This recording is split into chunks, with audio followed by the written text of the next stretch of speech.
नमस्कार दोस्तों, study with read toppers YouTube platform पर एक बार फिर से आप सभी साथियों का मैं स्वागत करता हूं। रीड पात्रता परीक्षा 2024-25 के पाठ्यक्रम में जो परिवर्तन हुआ है, चाहे वह लेवल 1 हो चाहे लेवल 2 हो, दोनों के आपके सीडीपी का जो पाठ्यक्रम है यानी कि बाल विकास एवं शिक्षा शास्त्र के पाठ्यक्रम में दो टॉपिक जुड़े हैं नए। उन दो टॉपिक पर हम बात कर लेते हैं। देखिए कि बाल विकास एवं शिक्षा शास्त्र के पाठ्यक्रम में क्या परिवर्तन हुआ है। तो ये जो आपके सामने ये लिखा हुआ है, राष्ट्रीय शिक्षा नीति 2020 एनईपी 2020, ये एक बिंदु जो है वो नया जुड़ा है और दूसरा बिंदु आपके जुड़ा है राजस्थान की समसामयिक बाल कल्याणकारी शैक्षिक योजनाएं।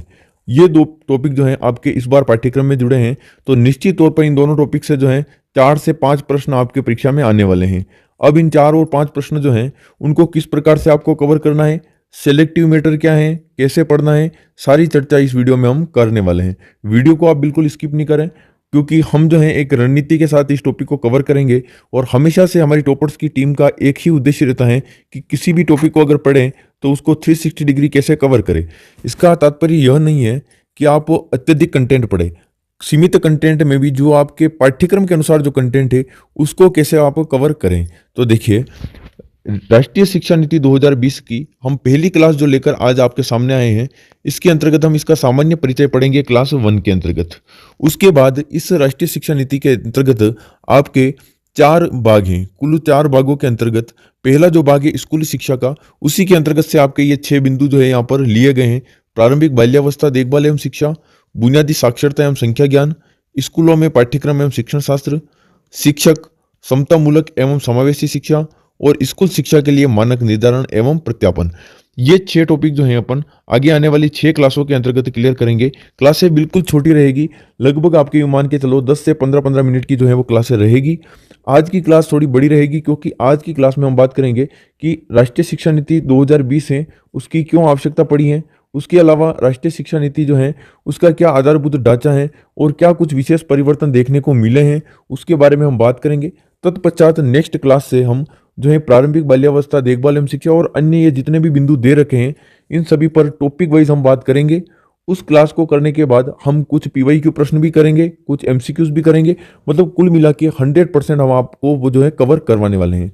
देखिए, मुझे ये क्लास लाने की आवश्यकता इसलिए पड़ गई क्योंकि कई सारे साथियों का कमेंट था कि सर यूट्यूब पर जो है क्लासें तो डाली जा रही है, लेकिन व्यूज़ के चक्कर में आधा अधूरा पढ़ाया जा रहा है, कुछ चीज़ें हमें छोड़ दी जा रही है और कुछ चीज़ें ऐसी है जो हमारे पाठ्यक्रम में नहीं है फिर भी वो पढ़ाई जा रही है। तो मैं जो है आपको बिल्कुल आपकी जो एनईपी 2020 की जो पीडीएफ है, उस पीडीएफ में से जो कंटेंट हमने तैयार किया है उसी कंटेंट को आपके सामने साझा करूंगा और शानदार बिल्कुल शॉर्ट कंटेंट में 100% गारंटी के साथ आपका जो एक भी प्रश्न है यहाँ से बाहर नहीं जाएगा। बिल्कुल हम कवर करवाने वाले हैं। और अपनी जो आगे का जो टॉपिक रहेगा फिर उसके बाद वो रहेगा आपका राजस्थान की समसामयिक बाल कल्याणकारी शैक्षिक योजनाएं।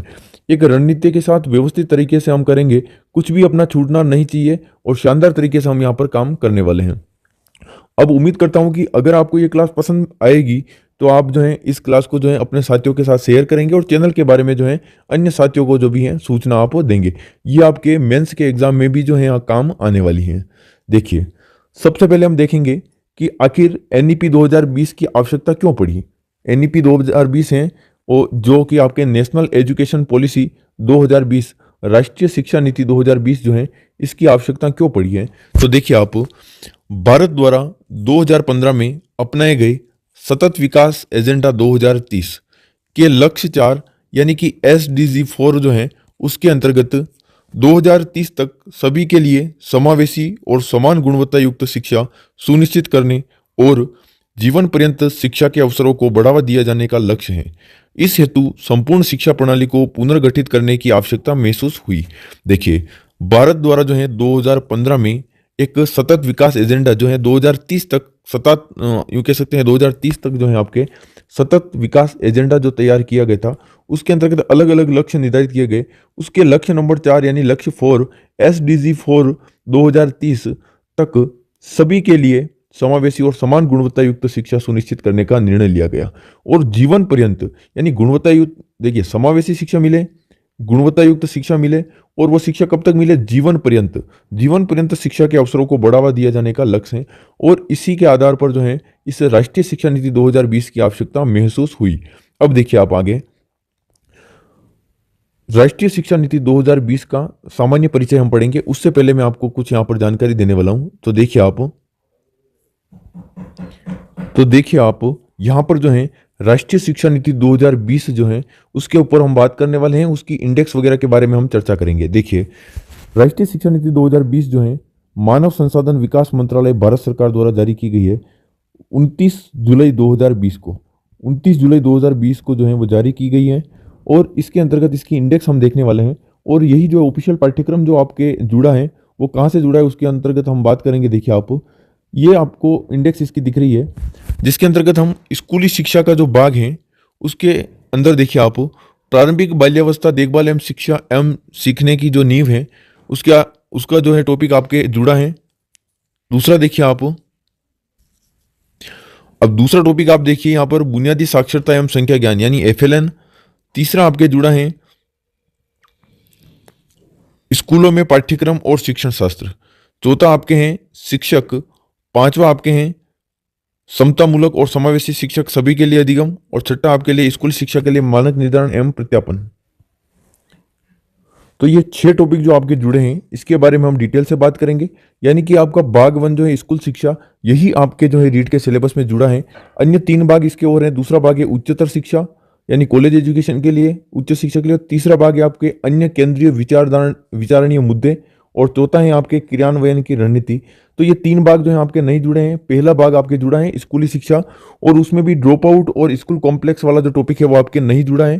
6 टॉपिक केवल यहाँ से जुड़े हैं। उसके बारे में हम क्रमशः चर्चा करेंगे। अब देखिए आप यहाँ पर नॉर्मली हम बात करें सबसे पहले तो देखिए सामान्य परिचय क्या है इसका। तो राष्ट्रीय शिक्षा नीति जो है इसका सामान्य परिचय हम देखने वाले हैं यहाँ पर।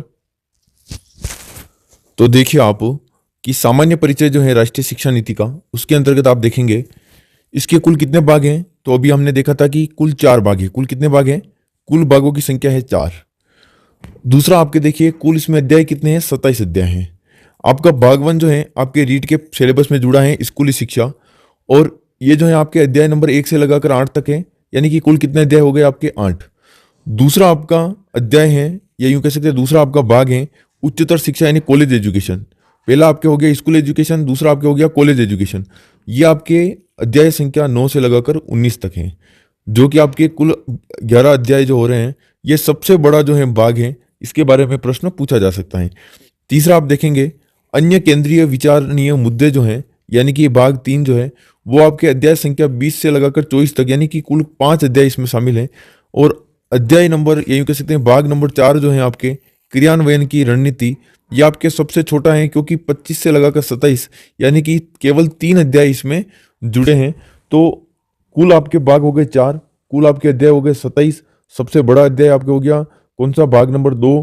सबसे छोटा अध्याय आपके सबसे बड़ा भाग कौन सा हो गया आपके? भाग नंबर 2 उच्चतर शिक्षा वाला। सबसे छोटा भाग जो है आपके कौन सा है? क्रियान्वयन की रणनीति, चौथा नंबर वाला जो भाग है। ठीक है, ये हमने जो है आपको ये जो इसकी इंडेक्स है इस इंडेक्स के आधार पर हमने जो है आपको जानकारी दी है। पहला आपके देखिए आप यहाँ से भाग नंबर आपके 1 जो है उसके अंतर्गत अध्याय 1 से लगाकर 8 है। दूसरा आप देखेंगे भाग नंबर 2 जो है उसमें अध्याय 9 से लगाकर 19 है। भाग नंबर 3 जो है आपके उसमें अध्याय नंबर 20 से लगाकर 24 है। और भाग नंबर आपके यूं कह सकते हैं 4 है उसके अंतर्गत 25 से लगाकर 27 जो है आपके अध्याय की संख्या है। सबसे बड़ा अगर अध्याय पूछा जाए तो आपके सबसे बड़ा अगर भाग पूछा जाए तो भाग नंबर 2 होगा। सबसे छोटा अगर पूछा जाए तो भाग नंबर 4 होगा। और राष्ट्रीय शिक्षा नीति जो है उसकी फुल फॉर्म जो है आपके नेशनल एजुकेशन पॉलिसी 2020। अब देखिए आप अब हम बात करेंगे कि इसकी क्या जो है पृष्ठभूमि रही है, इसका ऐतिहासिक दृष्टिकोण क्या रहा है, इसके बारे में हम बात करेंगे। राष्ट्रीय शिक्षा नीति 2020 जो है जिसको नेशनल एजुकेशन पॉलिसी 2020 के नाम से जाना जाता है, कई जगह है नई शिक्षा नीति भी लिखा हुआ आएगा। तो नई शिक्षा कौन सी है आपके? नई शिक्षा नीति राष्ट्रीय शिक्षा नीति 2020 है, वही आपके नवीनतम शिक्षा नीति है। देखिए आप सबसे पहली शिक्षा नीति कब आई? तो पहली शिक्षा नीति जो है 1968 में प्रथम शिक्षा नीति आई थी। तत्कालीन प्रधानमंत्री थे कौन थे आपके? इंदिरा गांधी। आपके इंदिरा गांधी जो थे तत्काल प्रधानमंत्री थे। अब यहाँ पर देखिए 20वीं सदी की पहली शिक्षा नीति यानी कि 1968 की जो शिक्षा नीति है वो 20वीं सदी की पहली शिक्षा नीति थी। उसके बाद क्या हुआ? 1986 में दूसरी शिक्षा नीति आई और इसको जो है 20वीं सदी की दूसरी शिक्षा नीति कहा जाता है, क्योंकि उसी सदी के अंतर्गत 20वीं सदी के अंतर्गत ही ये आ गई थी। और उस समय जो है आपके प्रधानमंत्री कौन थे? राजीव गांधी थे। इसमें जो है 1986 की जो शिक्षा नीति थी उसमें संशोधन किया गया 1992 में, जिसको पीओए प्रोग्राम ऑफ एक्शन नाम से जो है जाना जाता है। इसमें संशोधन किया गया था। उसके बाद क्या हुआ था? आरटी 2009 राइट टू एजुकेशन, निःशुल्क शिक्षा का अधिकार अधिनियम जो है आपके 2009, जो कि 1 अप्रैल 2010 से लागू हुआ था जम्मू कश्मीर को छोड़कर संपूर्ण भारत में।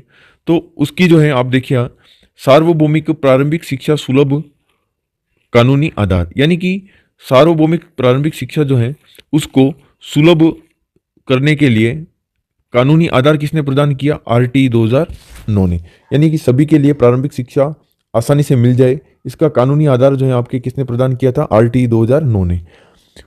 अब देखिए उसके बाद जो परिवर्तन हुआ है, नवीनतम परिवर्तन है आपके लेटेस्ट वाली जो शिक्षा नीति है 2020, तीसरी शिक्षा नीति के नाम से भी इसको जाना जाता है। 21वीं सदी की पहली शिक्षा नीति भी जानी जाती है, क्योंकि 21वीं सदी में ये पहली शिक्षा नीति है। और अगर कुल शिक्षा नीति के अनुसार देखा जाए तो ये कौन सी है? तीसरे नंबर की शिक्षा नीति है। इसको नवीनतम शिक्षा नीति के रूप में जाना जाता है और 34 साल बाद है, यानी कि 1986 से 2020 के मध्य जो है आपके 34 वर्षों के बाद जो है नई शिक्षा नीति आई थी।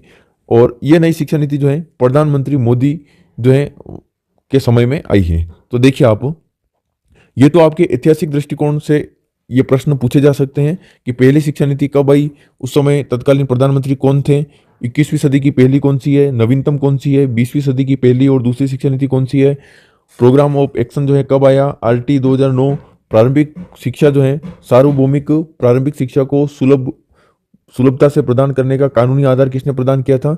आरटी 2009 ने। अब हम बात करेंगे कि आपके राष्ट्रीय शिक्षा नीति 2020 जो है उसका गठन कैसे क्या हुआ है और किस प्रकार से समितियों का गठन हुआ और कैसे यह प्रकाश में आई। तो देखिए एनईपी 2020 गठित समिति, यानी राष्ट्रीय शिक्षा नीति 2020 के लिए गठित समिति जो है उसका नाम परीक्षा में पूछा जा सकता है। मोस्ट इंपोर्टेंट यहाँ पर डाटा है के कस्तूरीरंगन समिति, जो कि आपके जून 2017 में गठित हुई थी। इनका पूरा नाम है डॉक्टर कृष्णा स्वामी कस्तूरीरंगन, जो कि आपके इसरो के पूर्व अध्यक्ष, और उन्हीं की अध्यक्षता में जो है समिति का गठन हुआ था। और इस समिति का नाम था के कस्तूरीरंगन समिति, जो कि गठित हुई थी आपके जून 2017 में। और इनका पूरा नाम जो है डॉक्टर कृष्णा स्वामी कस्तूरीरंगन है। अब इस कस्तूरीरंगन समिति जो है के कस्तूरीरंगन समिति, इसने जो है मसौदा प्रस्तुत कब किया था? मतलब एनईपी 2020 का मसौदा यानी होता है रिपोर्ट कब प्रस्तुत की, किसको प्रस्तुत की? तो देखिए एमएचआरडी यानी कि मानव संसाधन विकास मंत्रालय जो मानव संसाधन विकास मंत्रालय को जो है इन्होंने रिपोर्ट प्रस्तुत की थी। यहाँ से देखिए केवल दो डेट जो है वो आपके लिए इंपॉर्टेंट है, तो आप जरूर ध्यान रखिएगा। एक तो आप रिपोर्ट कब प्रस्तुत की थी? 31 मई 2019 को। और दूसरा है आपके कि इस मसूदे को, इस रिपोर्ट को मंजूरी कब मिली? 29 जुलाई 2020 को। और इसी दिन आपकी नई शिक्षा नीति जो है वो जारी हो गई थी। रमेश पोखरियाल निशंक जो है वो आपके केंद्रीय मानव संसाधन विकास मंत्री थे, और प्रकाश जावड़ेकर जो है आपके सूचना प्रसारण मंत्री। नई शिक्षा नीति जो है वो जारी की है कब? 29 जुलाई 2020 को। मंजूरी किसने दी है? केंद्रीय कैबिनेट यानी केंद्रीय मंत्रिमंडल द्वारा जो है नई राष्ट्रीय शिक्षा नीति को मंजूरी मिली है। इस प्रकार से इसका जो है ऐतिहासिक दृष्टिकोण जो है किस प्रकार से ये प्रकाश में आई उसके ऊपर हमने बात की है। अब 3 मुख्य बिंदु हैं, 3 से 4, उस पर हम बात करते हैं, जो कि आपके सामान्य परिचय के अंतर्गत आपको जानकारी होना आवश्यक है। एनईपी 2020 में शिक्षा पर खर्च किया जाने वाला जीडीपी का कितना हिस्सा जो है वो खर्च किया जाएगा? तो ये आपके बहुत ही इंपॉर्टेंट प्रश्न है। 6%। कितने प्रतिशत? 6%। आपके सीटेट जैसे एग्जाम में ये प्रश्न पूछा गया है। केंद्र व राज्य सरकार के सहयोग से 6% जो है सार्वजनिक व्यय किया जाएगा। किसके ऊपर? शिक्षा पर। किस पर? शिक्षा पर व्यय किया जाएगा राष्ट्रीय शिक्षा नीति 2020 के अंतर्गत। अब देखेंगे आप एमएचआरडी जो मंत्रालय है आपके मानव संसाधन विकास मंत्रालय, 1985 में जिसकी स्थापना हुई थी, उसका नाम बदलकर शिक्षा मंत्रालय कर दिया गया। कब किया गया? 2020 में। यानी कि एनईपी 2020 है आपके राष्ट्रीय शिक्षा नीति 2020 के तहत मानव संसाधन विकास मंत्रालय जो है उसका नाम बदलकर क्या कर दिया गया है? उसका नाम बदलकर आपके कर दिया है शिक्षा मंत्रालय। यह प्रश्न भी आपसे पूछा जा सकता है कि राष्ट्रीय शिक्षा नीति 2020 के अंतर्गत मानव संसाधन विकास मंत्रालय का नाम बदलकर क्या कर दिया गया है? तो क्या किया गया है? शिक्षा मंत्रालय। कब किया गया है? तो 2020 में। और मानव संसाधन विकास मंत्रालय की स्थापना कब हुई? तो वो आपके 1985 में हुई थी। अब स्कूली शिक्षा का जो स्ट्रक्चर है, संरचना, उसमें क्या परिवर्तन आया है, तो देखिए आप पहले 10+2 की जो संरचना थी वो परिवर्तित होकर हो गई है आपके 5+3+3+4, यानी कि 53-34। इसको याद करने की एक ट्रिक है 53-34, जो कि आपको आसानी से याद रखने में सुविधा होगी। एनईपी 2020 के तहत 2030 तक जीईआर यानी ग्रोस इनरोलमेंट रेशियो, सकल नामांकन अनुपात जो है उसको स्कूली शिक्षा में कितने प्रतिशत करने का लक्ष्य रखा गया, तो 100%, यानी 100% जो है करने का लक्ष्य रखा गया।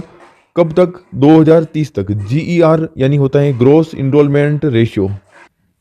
इस प्रकार से हमने देखा कि सामान्य परिचय के अंतर्गत जो है, सामान्य परिचय हमने देखा है राष्ट्रीय शिक्षा नीति को लेकर। अब देखिए राष्ट्रीय शिक्षा नीति में निम्नलिखित शब्दों का अत्यधिक जोर दिया गया है, यानी निम्नलिखित शब्दों पर अत्यधिक जोर दिया और इनको आधार स्तंभ बताए हैं। अब देखिए ये आधार स्तंभ कौन कौन से हैं। पहला है आपकी पहुंच यानी एसेस, दूसरा है आपके समानता यानी इक्वलिटी, तीसरा है गुणवत्ता यानी क्वालिटी, और चौथा है आपके वहनीयता यानी एफोर्डेबिलिटी यानी आसानी से वहन किया जा सके शिक्षा, और चौथा है आपके अकाउंटेबिलिटी यानी क्या होगा आपके जवाबदेही।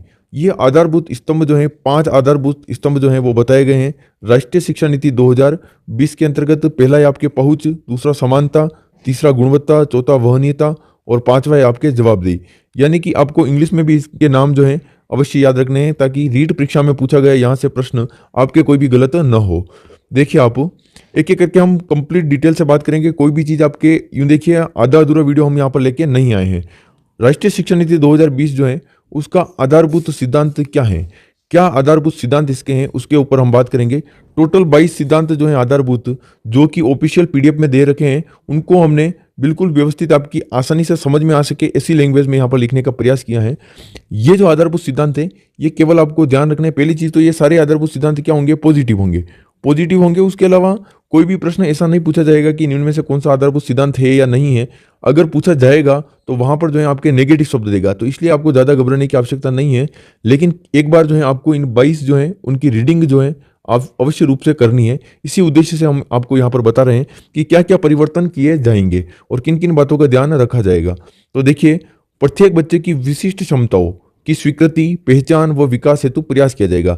यानी कि यूनिक जो एबिलिटी होती हैं, यानी कि प्रत्येक बच्चे की क्या होती है, एक यूनिक एबिलिटी होती हैं, जो कि व्यक्तिगत विभिन्नता के आधार पर किसी व्यक्ति में जो क्षमता होती है, चाहे वो नाचने में हो, गाने में हो, पढ़ने में हो, उस योग्यता को क्या करना, स्वीकार करना, उसकी पहचान करना, उसका क्या करना, विकास करना।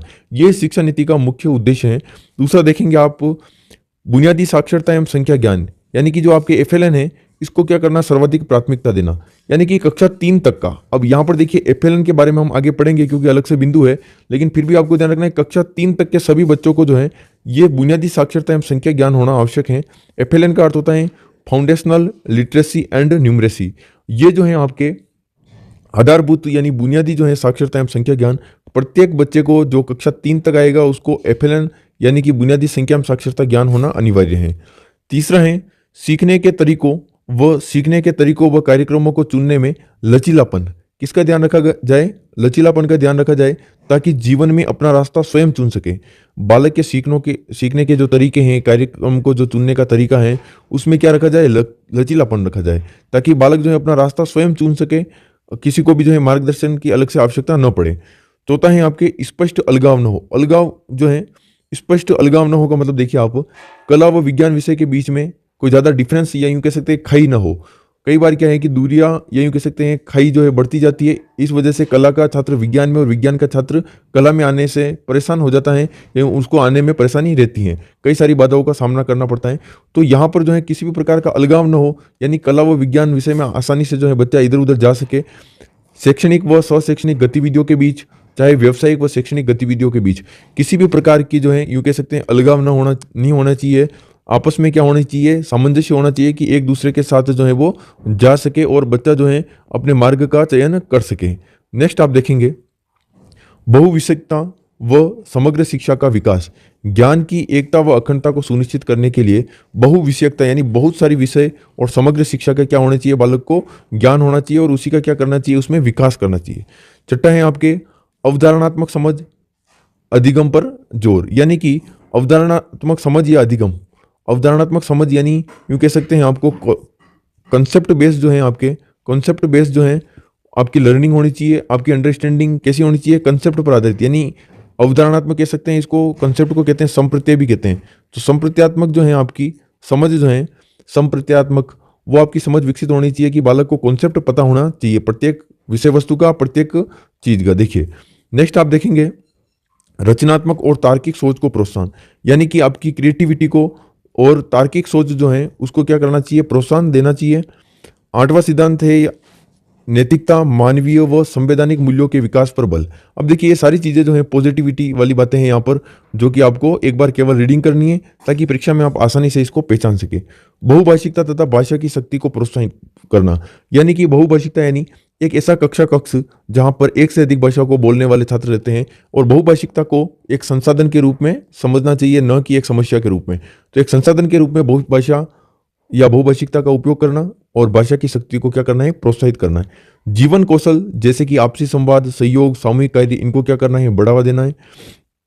नेक्स्ट है आपके सीखने के लिए सतत मूल्यांकन पर जोर, यानी कि मूल्यांकन कैसा होना चाहिए, सतत मूल्यांकन कौन सा होगा, जो आपके संरचनात्मक मूल्यांकन होगा, फॉर्मेटिव जो होगा, फॉर्मेटिव, इस पर क्या करना चाहिए, रचनात्मक या सतत मूल्यांकन पर। सतत को देखिए आप कह सकते हैं कंटिन्यूअस, कॉन्टिन्यूअस जो होगा आपके मूल्यांकन इवेल्युएशन, उस पर जोर देना चाहिए। नेक्स्ट देखेंगे आप तकनीकी के यथासंभव उपयोग पर जोर, यानी कि आपकी जो तकनीकी है उस तकनीकी के अधिकतम और यथासंभव उपयोग पर क्या दिया जाएगा, बल दिया जाएगा। पाठ्यक्रम शिक्षण शास्त्र और नीतिगत विविधता और स्थानीय मुद्दों का सम्मान व समावेश होना चाहिए, यानी कि पाठ्यक्रम के अंतर्गत शिक्षण शास्त्र और नीतिगत जो विषय विविधता है और स्थानीय मुद्दे, उनको क्या देना चाहिए, सम्मान देना चाहिए और उनका समावेश करना चाहिए। सभी शैक्षिक निर्णयों की आधारशिला के रूप में पूर्ण समता और समावेशन, यानी कि सभी शैक्षिक निर्णयों की आधारशिला के रूप में पूर्ण समता और समावेशन, यानी कि समता और समावेशन पर आधारित जो शिक्षा जो है वो दी जानी चाहिए, और शैक्षिक निर्णय जो हो गए इसी के आधार पर लिए जाने चाहिए। ECCE का अर्थ होता है early childhood and care education, यानी कि प्रारंभिक जो है आपके देखभाल वाली शिक्षा जो है वहाँ से लगाकर विद्यालय शिक्षा, और विद्यालय शिक्षा से लगाकर उच्च शिक्षा तक सभी जगह पाठ्यक्रम में क्या होना चाहिए, सामंजस्य होना चाहिए, सामंजस्य होना चाहिए, तालमेल होना चाहिए। ठीक है, नेक्स्ट आप देखेंगे शिक्षक व संकाय को सीखने की प्रक्रिया का केंद्र मानते हुए उनमें निरंतर व्यावसायिकता का विकास करना। व्यावसायिक विकास किसमें करना है, शिक्षक और संकाय, शिक्षक और संकाय को सीखने की प्रक्रिया का क्या मानते हुए, केंद्र मानते हुए इसमें निरंतर क्या करना है, व्यावसायिक विकास करना। अगला है आपके हल्का लेकिन प्रभावी नियामक ढांचा, यानी स्ट्रक्चर ऐसा होना चाहिए, चाहे वह हल्का हो लेकिन क्या होना चाहिए, प्रभावशाली, प्रभावी होना चाहिए, स्थापित करना, ताकि अखंडता, पारदर्शिता, संसाधन कुशलता, ऑडिट एवं सार्वजनिक प्रकटीकरण के माध्यम से सुनिश्चित। आउट ऑफ द बॉक्स विचारों को प्रोत्साहित करना। आउट ऑफ द बॉक्स चिंतन कहा जाता है आपके सृजनात्मक चिंतन को, सृजनात्मक चिंतन को ही अन्य नाम जाना जाता है अपसारी चिंतन, अपसारी चिंतन, और इसी को कहते हैं out of the box thinking. अब out of the box thinking जो है, विचार जो है उनको क्या करना चाहिए, प्रोत्साहित करना चाहिए। गुणवत्तापूर्ण शिक्षा और विकास के लिए उत्कृष्ट स्तर पर, गुणवत्तापूर्ण शिक्षा भी हो और विकास भी कैसा हो, गुणवत्तापूर्ण हो, इसके लिए उत्कृष्ट स्तर पर शोध अनुसंधान करना चाहिए। प्रगति की सतत समीक्षा, यानी प्रोग्रेस जो हो रही है उसकी क्या करनी चाहिए, सतत समीक्षा। सतत समीक्षा होगी तो बालक के ऊपर अनावश्यक बर्डन नहीं रहेगा। अगला है आपके भारत की जड़ों एवं गौरव से बंधे रहना, यानी कि भारत की जो अस्मिता और गौरव जो है उसको बनाए रखना है, और उसी के आधार पर शिक्षा नीति में जो है वो शिक्षा दी जानी चाहिए। शिक्षा एक सार्वजनिक सेवा है, ऐसा मानते हुए गुणवत्तापूर्ण शिक्षा प्रत्येक बच्चे का मौलिक अधिकार है, इस रूप में कार्य करना, यानी कि शिक्षा नीति को इस प्रकार से लागू किया जाए कि शिक्षा एक सार्वजनिक सेवा है और गुणवत्तापूर्ण शिक्षा जो है प्रत्येक बच्चे को, प्रत्येक व्यक्ति को एक मौलिक अधिकार के रूप में मिले। नेक्स्ट है देखिए एक मजबूत जीवंत सार्वजनिक शिक्षा प्रणाली में पर्याप्त निवेश, यानी कि एक मजबूत जीवंत और सार्वजनिक शिक्षा प्रणाली जो है उसमें पर्याप्त निवेश होना चाहिए, और इसके अंतर्गत आप देखिए आप GDP का जो है 6% जो है योगदान जो है शिक्षा के रूप में रहना चाहिए, उसका हिस्सा जो है 6% शिक्षा के रूप में रहेगा। अब आप देखेंगे पहला अध्याय आपका जो है या पहला भाग जो है वो किससे जुड़ा हुआ है, स्कूली शिक्षा से जुड़ा हुआ है, जिसके अंतर्गत मुख्य बात यह है कि आपके 10+2 का जो स्ट्रक्चर है उसको बदलकर 5+3+3+4 में बदल दिया गया है। देखिए आप यहाँ पर नई यह नीति वर्तमान की 10+2 यानी कि 10+2 वाली स्कूली व्यवस्था को 3 से 18 वर्ष के सभी बच्चों के लिए, अब ये नई शिक्षा नीति जो है आपके 3 से 18 वर्ष के बालकों के लिए है। पहले वाली जो शिक्षा नीति थी वो आपके 6 से 18 वर्ष के बालकों के लिए लागू होती थी, अब ये जो है आपके 3 से 18 वर्ष के बालकों के लिए सभी बच्चों के लिए पाठ्यचर्या और शिक्षण शास्त्रीय आधार पर 5+3+3+4 की एक नई व्यवस्था में पुनर्गठित करने की बात की है, जैसा कि यहाँ दी गई आकृति में है, और अध्याय 4 में इस पर विस्तृत विवरण दिया गया है। अध्याय 4 जो है स्कूली शिक्षा, उसके अंतर्गत भी हम पढ़ेंगे कि किस प्रकार से ये स्ट्रक्चर में परिवर्तन हुआ, लेकिन एक बार आपको यहाँ पर थोड़ी सी जानकारी इसके बारे में दे देते हैं। देखिए, पिछला यानी ओल्ड जो है एकेडमिक ढांचा ये है और न्यू वाला आपके ये है। अब पहले क्या होता था, बालक जो है 0 से 6 वर्ष तक अपने घर पर रहता था, शिक्षा जो है ग्रहण करने के लिए विद्यालय नहीं जाता था। 6 वर्ष के बालक को विद्यालय में प्रवेश दिया जाता था और 6 से 16 वर्ष तक जो है वो कक्षा 1 से लगाकर 10 तक की शिक्षा ग्रहण कर लेता था। ये तो हो गया आपके 10। अब 16 से 18 वर्ष तक जो है बालक कक्षा 11 और 12 तक जो है अध्ययन कर लेता था, यानी 2 वर्ष यहाँ पर होते थे, इसलिए इस स्ट्रक्चर को कहा जाता है 10+2। नया जो स्ट्रक्चर है उसमें देखिए 0 से 3 वर्ष का बालक जो है वो घर पर रहेगा, उसके लिए शिक्षा का कोई विशेष प्रावधान नहीं है। लेकिन 3 वर्ष का बालक जो है 3 से 6 वर्ष के बालक को शामिल करते हुए आंगनवाड़ी, बाल वाटिका और प्री प्राइमरी स्कूल, देखिए आंगनवाड़ी, प्री प्राइमरी स्कूल और बाल वाटिका, इसके माध्यम से 3 वर्ष की शिक्षा दी जाएगी। कितने साल तक? 3 साल तक शिक्षा दी जाएगी। फिर क्या होगा, 6 से 8 वर्ष का जो बालक है उसको कक्षा 1 और 2 की शिक्षा दी जाएगी, यानी 3 और 2 ये कितने हो गए, टोटल 5। यानी जो पहला स्टेज जो है जिसको कहते हैं फाउंडेशनल स्टेज, यानी फाउंडेशनल स्टेज जो है आपके, उसको 2 भागों में बांटा गया है। पहले 3 वर्ष जो है उसमें जो है आंगनवाड़ी, प्री प्राइमरी और बाल वाटिका, और बाद के जो 2 वर्ष हैं उसके अंतर्गत कक्षा 1 और 2 की शिक्षा दी जाएगी। नेक्स्ट आप देखेंगे 8 से 11 वर्ष का बालक जो है कक्षा 3 से लगाकर 5 तक, ये जो है आपके दूसरी स्टेज है। यहाँ पर 3 वर्ष की शिक्षा दी जाएगी कक्षा 3, 4 और 5 के लिए, और एज ग्रुप यहाँ पर रहेगा 8 से 11 वर्ष, और इसको जो है प्रिपरेटरी जो नाम से जाना जाएगा, यानी कि ये आपके प्रारंभिक स्तर जो है। अब आपके प्रारंभिक स्तर कौन सा हो जाएगा, 3 से लगाकर 5, कक्षा 3 से लगाकर 5 तक। दूसरा आप देखेंगे मिडिल स्तर, वो आपके 11 से 14 वर्ष के बालकों के लिए कक्षा 6 से 8 तक की जो शिक्षा दी जाएगी। फिर जो है आपका लास्ट स्टेज सेकेंडरी, यानी सेकेंडरी स्टेज जो है, सेकेंडरी स्टेज पर क्या होगा, 14 से 18 वर्ष का बालक जिसके कक्षा 9 से लगाकर 12 तक की जो है शिक्षा दी जाएगी। कक्षा 9 से लगाकर 12 तक की शिक्षा, यानी कि आयु वर्ष जो है यहाँ पर 14 से लगाकर 18 वर्ष जो है उसके अंतर्गत सेकेंडरी लेवल पर जो है शिक्षा दी जाएगी। आपको ये चारों इंग्लिश में नाम याद रखना आवश्यक है। फाउंडेशनल, दूसरा है आपके देखिए प्रिपरेटरी, तीसरा है आपके मिडिल, और चौथा है आपके सेकेंडरी। यानी ये मिडिल जो है, सॉरी यहाँ पर माध्यमिक नहीं होकर क्या होगा, मध्य स्तर, और सेकेंडरी जो होगा आपके माध्यमिक स्तर होगा। इस प्रकार से इसका वर्गीकरण है 3 से 18 वर्ष के बालकों के लिए शिक्षा। अब देखिए आप नए ढांचे में 3 वर्ष के बच्चों यानी 3 से 6 वर्ष के बच्चों को शामिल करते हुए ईसीसीई की एक मजबूत बुनियाद को शामिल किया गया है, यानी कि आपके ईसीसीई जो है उसको शामिल कर दिया गया है यहाँ पर।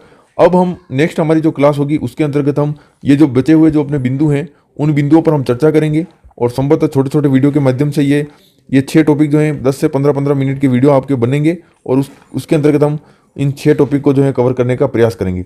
आपको हमारी अगर ये क्लास पसंद आती है तो आप चैनल को सब्सक्राइब करें और आगे अपने साथियों के साथ शेयर करें। और क्लास जैसे आपकी खत्म होगी आपको जो है study with read toppers mobile application जो है, अपना मोबाइल एप्लीकेशन, उस पर जो है निःशुल्क टेस्ट वहाँ पर उपलब्ध हो जाएगा। तो मिलते हैं नेक्स्ट वीडियो में, तब तक के लिए जय हिंद, जय भारत।